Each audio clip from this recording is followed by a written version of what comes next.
اعوذ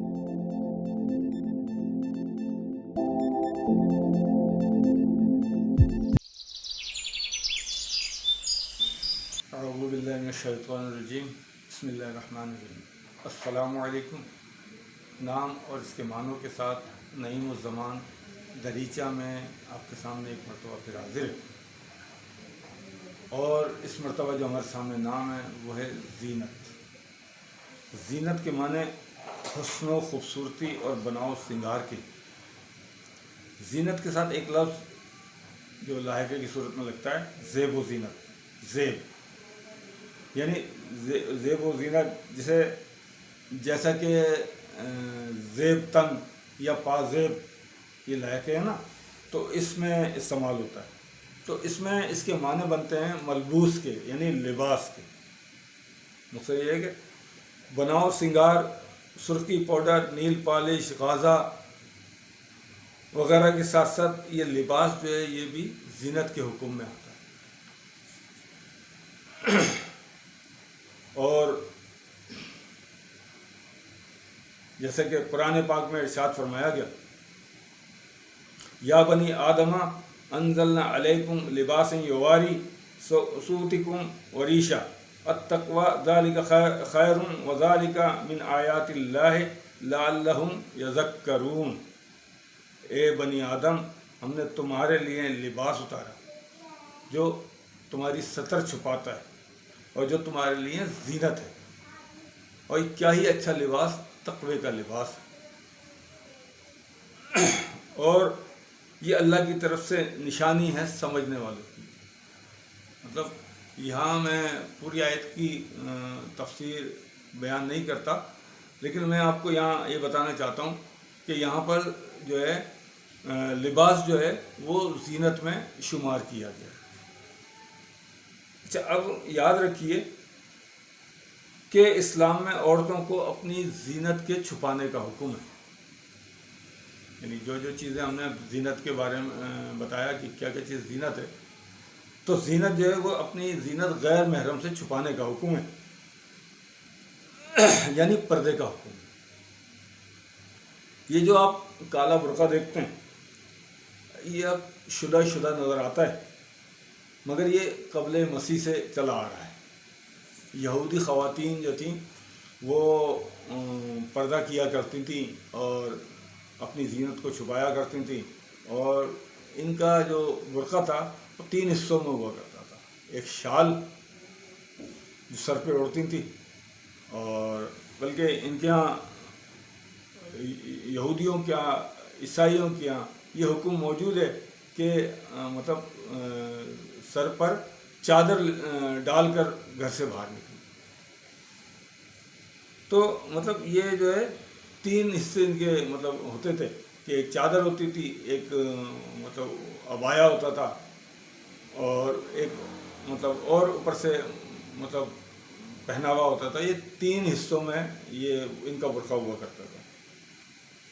اچھا، ہمارے یہاں بھی آپ دیکھیں تو ایک کالے برقعوں میں ایسا ہوتا ہے کہ عورتیں ایک تو اپنا دوپٹہ یا شال وغیرہ پہنتی ہیں، پھر اس اوپر سے ایک اوپری حصہ ہوتا ہے وہ پہنا جاتا ہے، اور ایک عبایا پہنا جاتا ہے۔ یہ تقریباً ویسا ہی ہے۔ اچھا، اب قرآن پاک میں اللہ تبارک تعالیٰ نے ارشاد فرمایا ایک اور جگہ کہ اے نبی، اپنی بیویوں اور بیٹیوں اور مسلمان عورتوں سے کہہ دو کہ جب وہ اپنے گھر سے نکلیں تو اپنے سروں پر چادر لے لیا کریں۔ یعنی ویسے ہی ایک حکم قرآن میں بھی موجود ہے، جیسے کہ یہودی خواتین یا عیسائی جو خواتین کیا کرتی تھیں، اب ایسا ہی حکم ایک قرآن میں بھی وارد ہوا تو مسلمان عورتوں کے لیے۔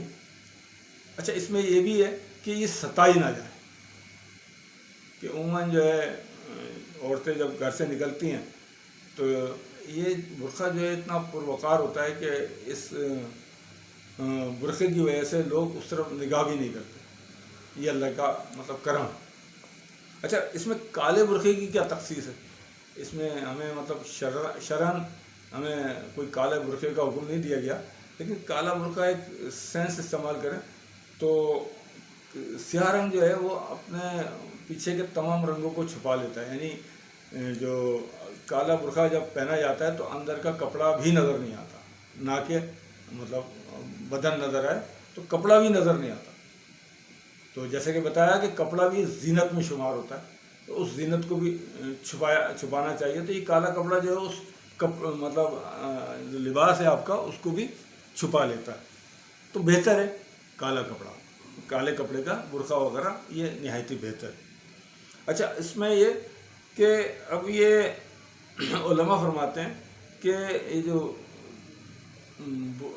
برقع ہے یا مطلب یہ پردہ ہے یا یہ چادر جو ہے اس طرح لینی چاہیے کہ آپ کے تمام بال جو ہے وہ چھپے ہوئے ہوں، آپ کا سینہ، آپ کا مطلب بدن چھپا ہوا ہو، تو یہ جو ہے آپ کے چہرے کی ٹکلی اگرچہ نظر آئے تو اس میں کوئی اتنا مذائقہ نہیں ہے، لیکن ایک بات ہے کہ جو چہرہ نظر آنا جو ہے اس میں اتنی کوئی قباحت نہیں ہے، مگر جب عورتیں اس پر جو زیب و زینت کرتی ہیں، یعنی کوئی سرما لگا ہوا ہے، کوئی مطلب نتھ پہنی ہوئی ہے اور سرخی لگی ہوئی ہے، تو یہ سب زینت ہے، اب اس کو بھی چھپائیں۔ اور اس لیے اس پر پھر جو ہے نقاب پہنا جائے، نقاب پہننے کے لیے، اس لیے ہر چیز کی ایک لاجک ہے، آپ پر زبردستی کوئی چیز ٹھوسی نہیں گئی۔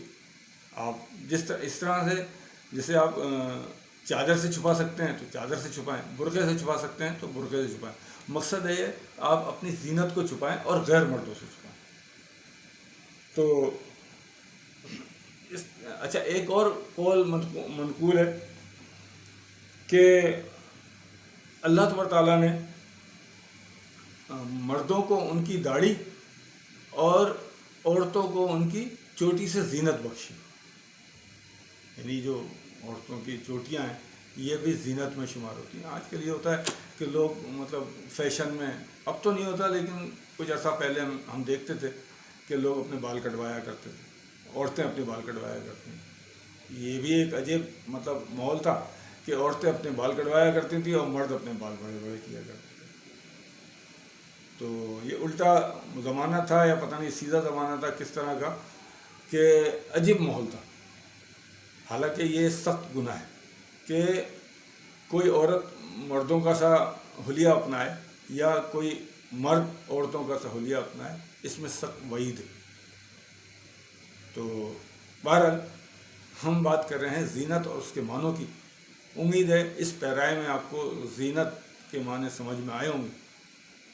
تو اگر سمجھ میں آئیں تو ہمیں لائک کریں، ہمیں کمنٹس کریں اور سبسکرائب کرنا نہ بھولیں۔ فقط السلام۔